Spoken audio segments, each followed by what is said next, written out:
Hello friends, ഒത്തിരി ഒത്തിരി സ്വപ്നങ്ങൾ സീരിയലിൻ്റെ ലേറ്റസ്റ്റ് എപ്പിസോഡ് റിവ്യൂയിലേക്ക് എല്ലാ കൂട്ടുകാർക്കും സ്വാഗതം. അങ്ങനെ വിവേകും വർഷയും കൂടെ ആ ഒരു കാട്ടിനുള്ളിൽ അകപ്പെട്ടിരിക്കുകയാണല്ലോ. അതിനുശേഷം തന്നെ കുറച്ച് തീയൊക്കെ കത്തിച്ചിട്ട് അവർ ആ ഒരു തണുപ്പൊക്കെ മാറ്റിയെടുക്കാനായിട്ട് ശ്രമിക്കുന്നുണ്ട് കേട്ടോ. അങ്ങനെ വിവേക് വർഷയോട് ചെന്നിട്ട്, വർഷ എന്തായാലും തണുപ്പ് കൂടി വരികയല്ലേ, നമുക്ക് കാറിൽ കിടക്കാം, എ സി അങ്ങ് ഓഫാക്കിയാൽ പോരെ എന്ന് ചോദിക്കുമ്പോഴത്തേനും, ആ അതൊന്നും വേണ്ട, നമുക്ക് ഇവിടെ തന്നെ ഇരിക്കാം, രാഹുൽ വിവേകിന് എന്തിനാ ഇത്ര പേടി എന്ന് ചോദിക്കുന്നുണ്ട് കേട്ടോ. അതും പിന്നെ പേടിയൊന്നുമല്ല, ഞാൻ തനിക്കൊരു സേഫ്റ്റിക്ക് വേണ്ടിയിട്ട്, എനിക്കിതിലൊന്നും പേടിയൊന്നുമില്ല, ഇവിടുത്തെ മൃഗങ്ങളെയൊക്കെയാണോ വിവേക് പേടിക്കുന്നത്? അത് തന്നോടായിട്ടൊരു രഹസ്യം പറയാം. പണ്ട് ഞാൻ ഇടുക്കിയിലേക്ക് ടൂറ് പോയ സമയത്ത് സ്കൂളിലെ ടീച്ചറെ പറ്റിച്ചിട്ട് ഞങ്ങളൊരു 3 ഫ്രണ്ട്സും കൂടി ഒന്ന് കാട് ചുറ്റാനായിട്ട് ഇറങ്ങി.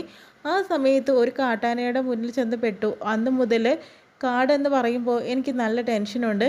മനുഷ്യരെ എനിക്ക് പേടിയില്ല, അതുകൊണ്ടാണല്ലോ ചന്ദ്രദാസിനെ പോലെയുള്ള ആളുകളെ ഞാൻ അടിച്ചു വീഴ്ത്തിയത്. പക്ഷേ മൃഗങ്ങളെ എനിക്ക് നല്ല പേടിയാണ്, അതാണ് ഈ പറഞ്ഞു വരുന്നത് എന്ന് പറയുന്നു കേട്ടോ. അതിനുശേഷം തന്നെ, എന്നാൽ പിന്നെ എങ്ങനെ ഉറങ്ങാനാ, ഞാൻ ഉറങ്ങുമ്പോഴത്തേനും വിവേകും ഉറങ്ങിക്കോളാൻ പറയുന്നുണ്ട്. ഞാൻ ഇന്ന് ഉറങ്ങുന്നില്ല, ഇന്ന് ഫുൾ ടൈം തന്നെ നോക്കിക്കൊണ്ടിരിക്കുക, വായി നോക്കിയിരിക്കുകയാണെന്നൊക്കെ പറയില്ലേ. അപ്പോഴത്തേനും വർഷ സത്യമായിട്ടൊരു കാര്യം പറയുന്നുണ്ട്. വിവേക്, നമുക്കിങ്ങനെ ഈ ബന്ധം തുടർന്നുകൊണ്ടിരിക്കാൻ ശരിയല്ല.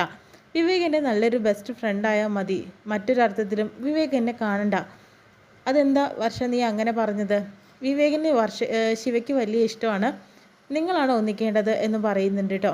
ശിവ നല്ല കുട്ടിയാണ്, പക്ഷേ അവൾക്ക് വിധിച്ചത് ഞാനല്ല, അവൾക്ക് മറ്റൊരാളാണ്. എൻ്റെ ആഗ്രഹം വർഷയെ തന്നെ എനിക്ക് ഭാര്യയായിട്ട് കിട്ടണമെന്നാണ്. അപ്പോൾ തന്നെ അതിന് വേണ്ടിയിട്ട് തന്നെയാണ് ഞാൻ ശ്രമിച്ചുകൊണ്ടിരിക്കുക. എനിക്ക് വേറൊരു പെൺകുട്ടിയെ ഞാൻ അങ്ങനെ കാണാനായിട്ട് സാധിക്കില്ല എന്നും വിവേക് തുറന്ന് പറയുന്നുണ്ട് കേട്ടോ. പിന്നീട് മങ്കിതിൻ്റെ ഓഫീസിൽ തന്നെയാണ് കാണിക്കുന്നത്. ശിവയ്ക്ക് ഒരു ചൂട് കോഫിയൊക്കെ കൊണ്ടു കൊടുക്കുന്നുണ്ടാക്കി, ഇത് കുടിക്കേ, എന്തിൽ പണ്ടത്തെ ആൾക്കാർ പറയില്ലേ, ഉഷ്ണം ഉഷ്ണേന ശാന്തി എന്ന്, അതുപോലെ തന്നെ തൻ്റെ ഉള്ളിലെ ചൂടടങ്ങാൻ ഈ ചൂട് കോഫി സഹായിക്കും, താൻ കുടിക്കേ. താൻ എന്ത് മണ്ടത്തരാണ് കാണിച്ചത്? രാത്രിയൊക്കെ ഇങ്ങനെ ഇറങ്ങി വന്നിട്ടുണ്ടെങ്കിൽ എന്തൊക്കെ സംഭവിക്കുക, താൻ രക്ഷപ്പെടുമോ? ഇന്ന് ഞാൻ കണ്ടു, ഇങ്ങനെ ഓരോ അവസരങ്ങൾ ഉണ്ടാകുമ്പോൾ ആരും രക്ഷപ്പെടുത്താൻ ഉണ്ടാവില്ല കേട്ടോ എന്ന് പറയുന്നുണ്ട്. താൻ എന്തിനാണ് ഇത്ര ദേഷ്യപ്പെട്ട് ഇറങ്ങി വന്നത്? രാഹുലിൻ്റെയും അതുപോലെ തന്നെ അഞ്ജുവിൻ്റെയും വിവാഹം കഴിഞ്ഞു എന്ന് പറഞ്ഞിട്ടാണോ, അതോ വിവേകും വർഷയും വയനാട്ടിലേക്ക് പോയെന്ന് പറഞ്ഞിട്ടാണോ? ആ സമയത്ത് ശിവ തൻ്റെ മനസ്സിലുള്ള കാര്യങ്ങൾ തുറന്ന് പറയുന്നുണ്ട് ഇതിനോട്. എനിക്ക് വിവേകിനെ ഒത്തിരി ഇഷ്ടമാണ്, വസുന്ധരാൻ്റിക്കും അത് ഇഷ്ടമാണ്, ഞങ്ങളുടെ വിവാഹം ഉടനെ നടത്താനാണ് ആൻറ്റി തീരുമാനിച്ചിരിക്കുന്നത്.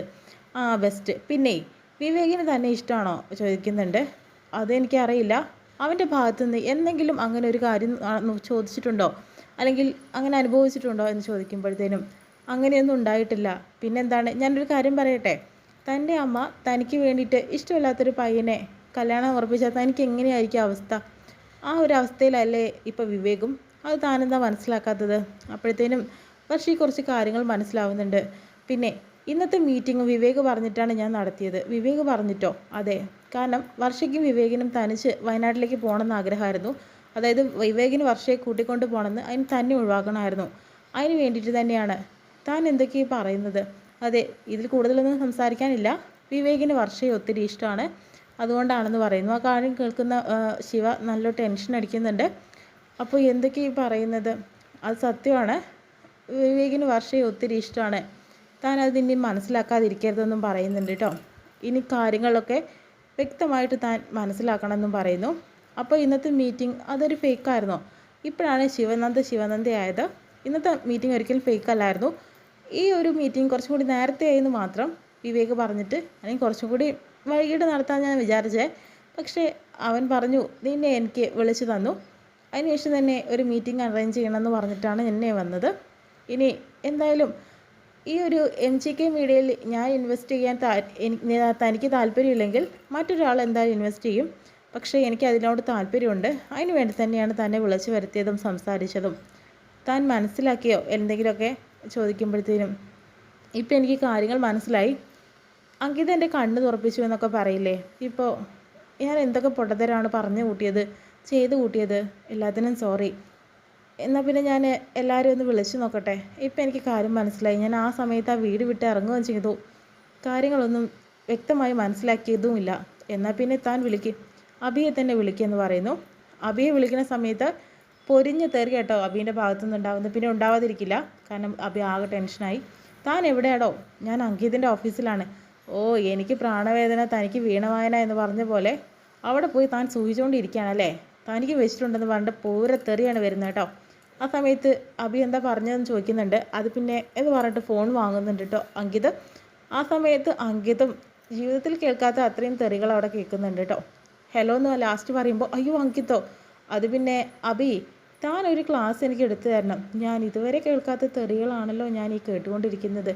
അയ്യോ അത് സോറി, എന്തായാലും ഞാൻ ശിവയ്ക്ക് കൊടുക്കാം എന്ന് പറഞ്ഞിട്ടെ ഫോൺ കൊടുക്കും. താൻ എന്ത് മണ്ടത്തരം അവിടെ കാണിക്കുക, അങ്കിതിപ്പോൾ എന്നെക്കുറിച്ച് എന്താ വിചാരിച്ചിട്ടുണ്ടാവുക, ആകെ നാണക്കേടായില്ലേ, താൻ ഇങ്ങനെയൊന്നും ചെയ്യരുതായിരുന്നു.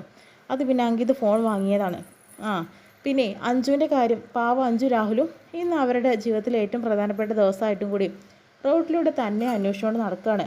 അയ്യോ അവർ പാവമാണല്ലോ, എന്നാൽ പിന്നെ അവരെ വിളിച്ച് കാര്യങ്ങൾ പറ, എന്നിട്ട് ഇങ്ങോട്ട് വന്നാൽ മതി എന്നൊക്കെ പറഞ്ഞിട്ട് ദേഷ്യപ്പെടുന്നു. അതിനുശേഷം തന്നെ വർഷയും വിവേകിനെ വീണ്ടും കാണിക്കുന്നുണ്ട്. എന്തായാലും നേരം വെളുക്കാൻ ഇനിയും സമയമുണ്ട്, വിശന്നിട്ടാണെങ്കിൽ വയ്യ എന്നും പറയുന്നുണ്ട് കേട്ടോ.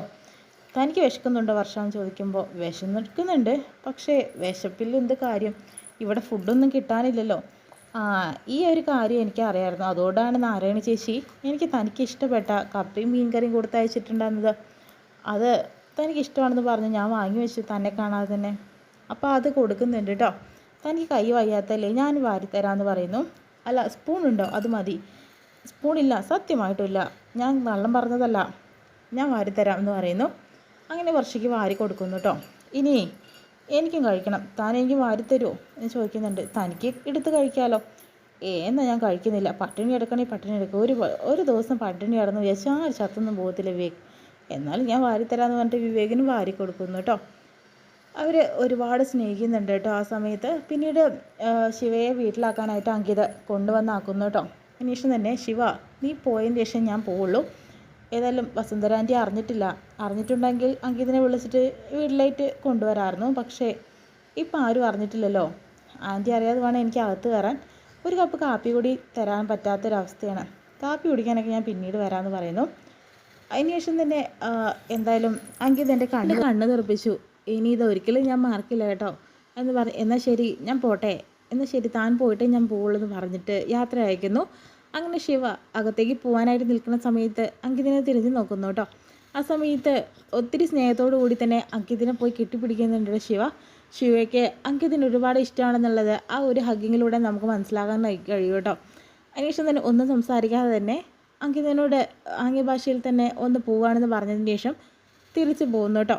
അങ്ങനെ ബായിയൊക്കെ കൊടുക്കുന്നു. രണ്ടാളുടെ മനസ്സിൽ ചെറിയൊരു ഇഷ്ടം അവിടെ പോവുകയാണെന്നുണ്ട്. പിന്നീടും അഭിയെ തന്നെയാണ് കാണിക്കുന്നത്. അങ്ങനെ അകത്തേക്ക് വരുന്ന സമയത്ത് താൻ എന്ത് പണിയാടോ കാണിച്ചേ, പോയ പോലെയല്ലല്ലോ, പെണ്ണിൻ്റെ മുഖത്ത് ഇപ്പോൾ സന്തോഷമൊക്കെ ഉണ്ടല്ലോ, എന്താ അങ്കിതുമായിട്ട് സംസാരിച്ചത്, അങ്കിത് കുറച്ച് കാര്യങ്ങൾ എനിക്ക് പറഞ്ഞു തന്നു, അതിലൂടെ എൻ്റെ കണ്ണ് തുറപ്പിച്ചു എന്നൊക്കെ പറയില്ലേ, ഇതിൽ കൂടുതൽ എന്ത് പറയാനാണ്, നിന്നെ തെരഞ്ഞോട് നടക്കായിരുന്നു ആ പാവം അഞ്ജുവും രാഹുലും, എന്തൊരു കഷ്ടമാണ്, ഞാൻ അഞ്ജുവിനെ വിളിച്ച് സോറി പറഞ്ഞല്ലോ, അവളത് ക്ഷമിക്കുകയും ചെയ്തു എന്ന് പറയുന്നു കേട്ടോ. ആ സമയത്ത് അഞ്ജു വരുന്നുണ്ട്. ആര് ക്ഷമിച്ചു എന്നാണ് പറയുന്നത്, താനിവിടെ എത്തിയിട്ടുണ്ടായിരുന്നു, തന്നെ ഒന്ന് കാണാൻ വേണ്ടി വന്നതാണ് ഞാൻ, താനേ എൻ്റെ കസിനെ വിവാഹം കഴിച്ചിട്ട് ഞങ്ങളോട് ആരോടും പറയാൻ തന്നില്ലേ, പിന്നെ ഞങ്ങൾ ആരും അറിഞ്ഞില്ല, വർഷ അറിഞ്ഞല്ലോ, വർഷയോട് അതൊരു സാഹചര്യത്തിൽ പറഞ്ഞു പോയതാണ്, എല്ലാവരും തെറ്റിദ്ധരിച്ചിരിക്കുകയാണ് രാഹുലിൻ്റെ കാമുകി വർഷയാണെന്നുള്ളത്, അതുകൊണ്ട് മാത്രമാണ് അവളോട് പാവം പറഞ്ഞത്, അല്ലാതെ ഒന്നും അല്ലടോ, എന്നായാലും ഞങ്ങളെ പറ്റിച്ചില്ലടാ, അഭി നിന്നെയും പറ്റിച്ചില്ല ഇവളെ പിടിക്കുമെന്ന് പറഞ്ഞിട്ട് 2-3 പേരും കൂടി ഭയങ്കര രസത്തോടെ കളിക്കുന്നുണ്ട് കേട്ടോ.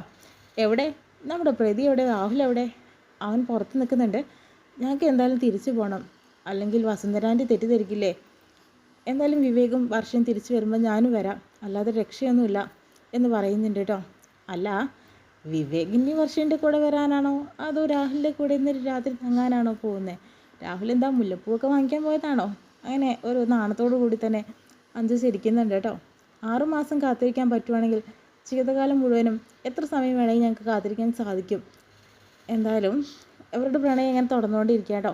ഇന്നത്തെ എപ്പിസോഡ് നല്ലൊരു എപ്പിസോഡായിരുന്നു കേട്ടോ. അത്രയും കാണിച്ചുകൊണ്ട് ഇന്നത്തെ എപ്പിസോഡ് കഴിയുന്നത്.